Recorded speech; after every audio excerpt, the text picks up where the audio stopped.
Assalamualaikum warahmatullahi wabarakatuh. Selamat pagi, siang, sore, dan malam, Bu Nur dan teman-teman semuanya. Kami dari kelompok 2 analisis data kategorik ingin mempresentasikan rancangan PKM kami yang berjudul Hubungan Tingkat Literasi Keuangan terhadap Pemilihan Jenis Investasi Risiko Rendah dan Tinggi. Untuk anggota kelompok kami terdiri dari 4 orang mahasiswa statistika Universitas Airlangga angkatan 2019. Yang pertama, saya sendiri, Erli Widiatama NIM 008, yang kedua Fitria NIM 019, yang ketiga MC dan Gifari NIM 034, dan yang keempat Lutfiatun Nisa NIM 052. Bab 1 pendahuluan. Yang pertama yaitu latar belakang. Pandemi COVID-19 mengakibatkan terganggunya aktivitas masyarakat di berbagai sektor termasuk sektor ekonomi. Permasalahan ekonomi yang muncul mulai dari penurunan pendapatan hingga kehilangan pekerjaan hendaknya menjadi pembelajaran ke depan. Kurangnya kesadaran masyarakat akan pentingnya manajemen keuangan di dalam kehidupan diakibatkan oleh stigma bahwa perencanaan investasi keuangan pribadi hanya dilakukan oleh masyarakat yang memiliki pendapatan tinggi saja. Pemahaman yang salah mengenai investasi sejalan dengan kurangnya literasi keuangan yang dimiliki. Untuk itu, literasi keuangan sangat diperlukan sebelum melakukan investasi. Individu dengan kemampuan literasi keuangan yang baik dapat mempertimbangkan risiko investasi yang dipilih dan mengambil segala keputusan keuangan dengan baik. Oleh karena itu, penelitian ini difokuskan untuk meneliti bagaimana hubungan tingkat literasi keuangan terhadap pemilihan jenis investasi risiko rendah dan investasi risiko tinggi. Yang kedua yaitu rumusan masalah. Yang pertama, apakah tingkat literasi keuangan berhubungan dengan pemilihan jenis investasi? Dan yang kedua, berdasarkan tingkat literasi keuangan, jenis investasi apa yang paling banyak dipilih oleh responden? Untuk tujuan dan manfaatnya, tujuan yang pertama yaitu menganalisis hubungan antara tingkat literasi keuangan dengan pemilihan jenis investasi. Dan yang kedua, menganalisis jenis investasi yang banyak dipilih berdasarkan tingkat literasi keuangan. Untuk manfaatnya sendiri, yang pertama, penelitian ini diharapkan dapat memberikan gambaran mengenai minat masyarakat terhadap suatu jenis investasi. Dan yang kedua, penelitian ini diharapkan dapat dijadikan dasar penelitian berikutnya mengenai investasi. Untuk bab 2 dan selanjutnya akan dilanjutkan oleh teman-teman. Baik, terima kasih Erli. Untuk bab 2, tinjauan pustaka akan saya lanjutkan. Penelitian terdahulu berdasarkan survei yang dilakukan oleh Otoritas Jasa Keuangan pada tahun 2013, tingkat literasi keuangan penduduk Indonesia dibagi menjadi 4 bagian. Yang pertama, 21,84% penduduk Indonesia berada pada tingkatan well literate, yakni memiliki pengetahuan dan keterampilan untuk menggunakan produk dan jasa keuangan termasuk fitur dan manfaatnya. Lalu yang kedua, mayoritas penduduk Indonesia berada pada tingkatan sufficient literate, yakni memiliki pengetahuan terkait produk dan jasa keuangan termasuk fitur dan manfaatnya. Lalu yang ketiga, 2,06% penduduk Indonesia berada pada tingkatan less literate, yakni hanya memiliki pengetahuan tentang lembaga jasa keuangan. Lalu yang terakhir, 0,41% masyarakat Indonesia berada pada tingkatan no literate, yakni tidak memiliki pengetahuan keuangan. Selanjutnya adalah definisi dari literasi keuangan. Literasi keuangan adalah kemampuan seseorang dalam mengaplikasikan pengelolaan keuangan, baik dalam mendapatkan dan mengevaluasi informasi yang umum diperuntukkan untuk mengambil keputusan dan melihat konsekuensi yang akan diterima. Lalu selanjutnya adalah definisi dari investasi. Investasi adalah komitmen atas sejumlah dana atau sumber daya lainnya yang dilakukan sekarang dengan tujuan untuk memperoleh keuntungan di masa yang akan datang dan untuk meningkatkan kesejahteraan investor. Lalu uji chi-square. Uji ini adalah pengujian hipotesis mengenai perbandingan antara frekuensi observasi dengan frekuensi ekspektasi. Frekuensi observasi adalah data yang nilainya didapatkan dari hasil suatu percobaan, sedangkan frekuensi ekspektasi adalah data yang nilainya didapatkan dari menghitung secara teoritis. Uji ini dapat dilakukan ketika data yang digunakan berbentuk kategori. Salah satu manfaat dari uji chi-square adalah untuk menguji kebebasan atau independensi.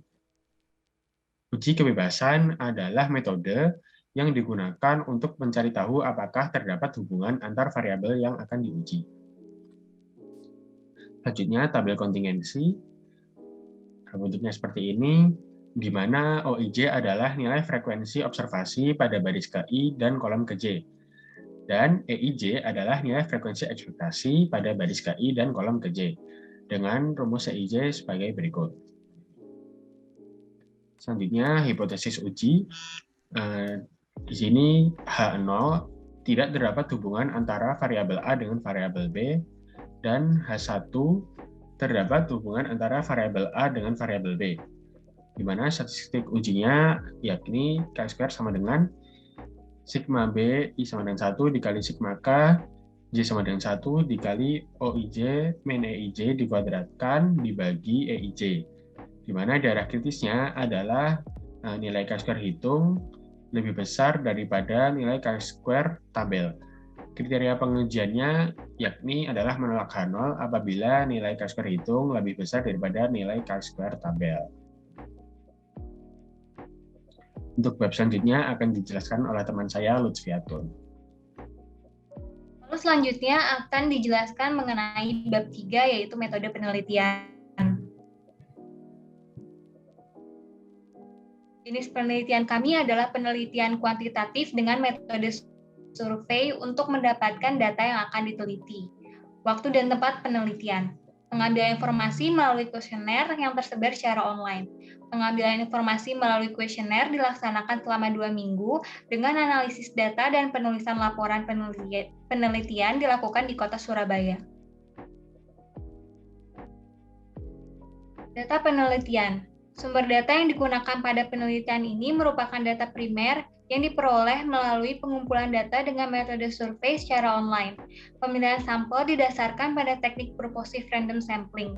Teknik tersebut dapat digunakan untuk mendapatkan hasil pengamatan yang mampu mewakili karakteristik umum di Indonesia. Sehingga dalam penelitian ini, pengambilan sampel penelitian dilakukan dengan syarat responden tertentu, yaitu berinvestasi dalam bentuk reksadana, saham, obligasi, dan lain-lain. Variabel penelitian. Variabel penelitian kami ada 2. Yang pertama adalah tingkat literasi keuangan dengan skala ordinal, yaitu rendah, sedang, dan tinggi. Jenis investasinya dengan skala nominal, yaitu deposito, emas, properti, reksadana, saham, obligasi, dan bisnis pribadi. Metode penelitian. Metode yang digunakan dalam analisis data adalah uji chi-square. Chi-square digunakan untuk mengetahui hubungan antara 2 variabel yang berbentuk kategori. Sementara itu, untuk mengetahui ukuran keeratan antara kedua variabel digunakan koefisien kontingensi Pearson C.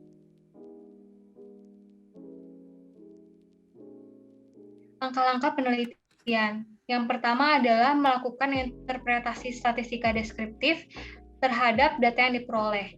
Lalu selanjutnya adalah membuat tabel kontingensi dalam bentuk baris dan kolom. Selanjutnya menghitung jumlah total nilai baris dan menghitung total nilai kolom. Yang keenam, menghitung nilai frekuensi yang diharapkan setiap sel, lalu selanjutnya menghitung nilai chi-square-nya. Lalu membandingkan nilai chi-square hitung dengan chi-square tabel. Yang kesembilan adalah pengambilan keputusan, lalu yang terakhir adalah interpretasi hasil penelitian dan analisis.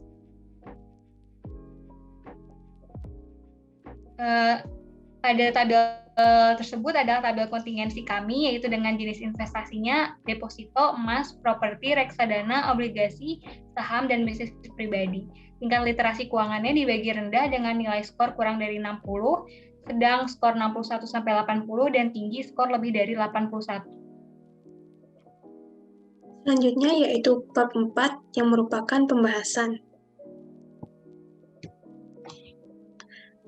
Pertama, deskripsi tingkat literasi keuangan dan jenis investasi. Dari hasil penelitian yang telah dilakukan, dapat digambarkan tentang keadaan umum dari tingkat literasi keuangan dan pemilihan jenis investasi adalah sebagai berikut. Berdasarkan tabel 4 dan gambar 1, Dari 145 responden, sebanyak 36% atau 52 responden memiliki tingkat literasi keuangan yang tinggi. Sementara itu, sebanyak 34% atau 44 responden memiliki tingkat literasi keuangan sedang, dan sebanyak 30% atau 49 responden lainnya memiliki tingkat literasi keuangan yang rendah. Selanjutnya, berdasarkan tabel 5 dan gambar 2, dari 145 responden, sebanyak 18% atau 26 responden memilih untuk berinvestasi melalui properti. Sementara itu, sebanyak 16% atau 23 responden memilih untuk berinvestasi melalui bisnis pribadi, dan sebanyak 66% atau 96 responden lainnya memilih berinvestasi melalui deposito, emas, reksadana, obligasi, dan saham. Selanjutnya, deskripsi persepsi responden mengenai pemilihan jenis investasi. Berdasarkan survei melalui kuesioner oleh penulis, didapatkan hasil sebagai berikut. Gambar 3 menunjukkan bahwa sebanyak 48% responden sangat tertarik untuk berinvestasi, sebanyak 35% responden tertarik untuk berinvestasi, sebanyak 16% responden menyatakan cukup tertarik untuk berinvestasi, sementara itu sebanyak 1% responden menyatakan tidak tertarik. Selanjutnya, gambar 4 menunjukkan bahwa sebanyak 21% responden sangat setuju untuk memilih jenis investasi berdasarkan popularitas. Sementara itu, sebanyak 43% menyatakan setuju, sebanyak 24% menyatakan cukup setuju, sebanyak 10% tidak setuju, dan sebanyak 2% menyatakan sangat tidak setuju.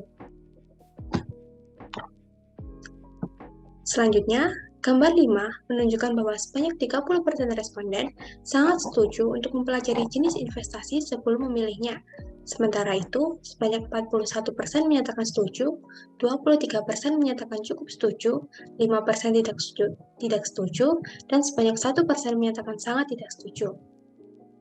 Dan gambar 6 menunjukkan bahwa sebanyak 24% responden sangat memahami risiko investasi. Sementara itu, sebanyak 37% menyatakan paham, sebanyak 25% menyatakan cukup paham, dan sebanyak 10% tidak paham. Yang terakhir, gambar 7 menunjukkan bahwa sebanyak 48% responden sangat setuju untuk memilih investasi berdasarkan keamanan. Sementara itu, sebanyak 39% menyatakan setuju, sebanyak 12% menyatakan cukup setuju, dan sebanyak 1% tidak setuju. Itu adalah analisis data. Untuk mengetahui apakah terdapat hubungan antara tingkat literasi keuangan dengan pemilihan jenis investasi, maka diperlukan suatu pengujian.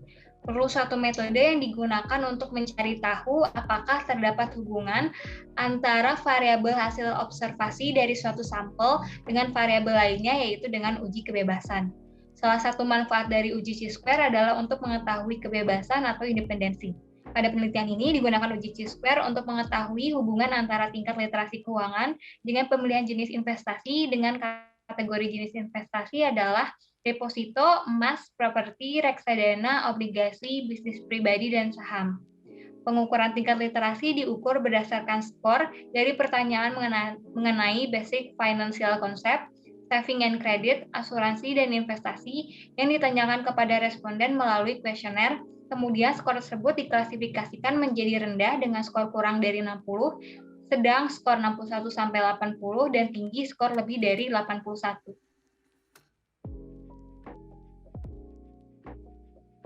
Lalu berdasarkan kuesioner yang kami sebar, didapatkan hasil tabel kontingensi seperti di samping.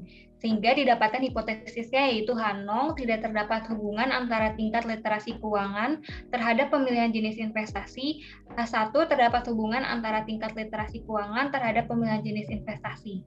Berdasarkan tabel 6 didapatkan perhitungan sebagai berikut. Dengan menggunakan alfa sama dengan 5%, maka daerah kritisnya adalah tolak H0 jika nilai chi-square lebih besar dari chi-square tabel. Dengan chi-square tabelnya adalah 21,02606982 dengan derajat bebasnya adalah 12. Berdasarkan rumus yang sudah dijelaskan pada sebelumnya, didapatkan nilai chi-square nilai chi-square-nya adalah 1,59008175. Dengan nilai chi-square tersebut yang berarti lebih kecil dari chi-square tabelnya, maka dapat diambil keputusan bahwa menerima H0. Dengan demikian, dapat disimpulkan bahwa tidak terdapat hubungan antara tingkat literasi keuangan terhadap pemilihan jenis investasi. Oleh karena itu, tidak terdapat hubungan antar variabel, maka tidak diperlukan pengukuran keeratan asosiasi. Selanjutnya, bab 5 yang berisikan kesimpulan dan saran. Berdasarkan hasil analisis data, didapatkan kesimpulan sebagai berikut. Pertama, dari 145 responden, sebanyak 36% memiliki tingkat literasi keuangan yang tinggi. Sebanyak 30% responden memiliki tingkat literasi keuangan yang sedang, dan sebanyak 34% responden memiliki tingkat literasi keuangan yang rendah. Dengan demikian, dapat disimpulkan bahwa mayoritas responden memiliki tingkat literasi keuangan yang tinggi. Kesimpulan kedua, sebanyak 18 responden cenderung memilih untuk berinvestasi melalui properti. Dengan demikian, investasi properti merupakan investasi yang paling populer dipilih oleh responden. Sementara itu, investasi melalui reksadana merupakan investasi yang paling sedikit dipilih oleh responden, yaitu hanya dipilih oleh sebanyak 11% responden. Kesimpulan ketiga, berdasarkan hasil uji chi-square, dapat diketahui bahwa tidak terdapat hubungan antara tingkat literasi keuangan dengan pemilihan jenis investasi. Berdasarkan kesimpulan yang menyatakan bahwa tidak terdapat hubungan antara tingkat literasi keuangan dengan pemilihan jenis investasi, maka disarankan pada penelitian selanjutnya untuk menambahkan variabel lain selain tingkat literasi keuangan agar dapat mengetahui variabel apa yang memiliki hubungan dengan pemilihan jenis investasi. Selain itu, penelitian selanjutnya diharapkan dapat mencakup sampel dari masing-masing provinsi di Indonesia agar mendapat hasil yang lebih baik. Sekian presentasi dari kami. Terima kasih. Wassalamualaikum warahmatullahi wabarakatuh.